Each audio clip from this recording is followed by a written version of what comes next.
Thailand's flood defences are beginning to take shape. This is the first stage in the construction of a 9.5-kilometre wall to try to prevent water invading one of the country's valuable industrial estates. Just a few months ago, the entire area was underwater.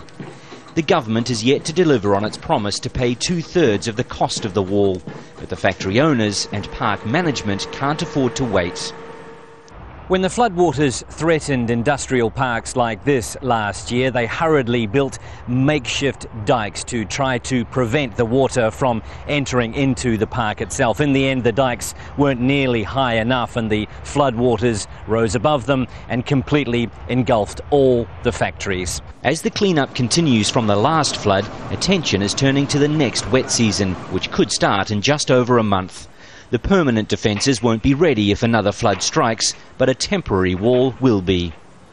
We will be protected by our dike, and we believe that what the government is planning to do will be finished, at least around our area.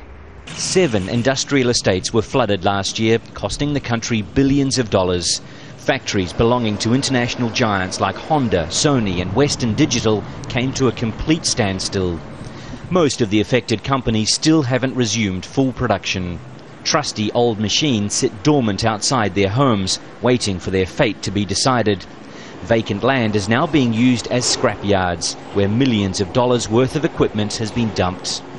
The Thai government is hoping the country's economy will grow by 7% in 2012, but that will depend on political and environmental stability.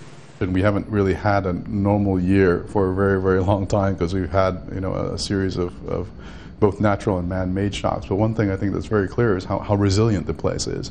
And I think that hasn't changed. And I think as a result, we'll still be quite an attractive investment destination overall. Most of the flooded businesses have weighed up the costs of moving to another country and have decided to stay in Thailand. They say the government's plans to combat the future flood threat are positive. But the problem is most of those plans won't be implemented in time for the coming rains. Wayne Hay, Al Jazeera, Pathum Thani, Thailand.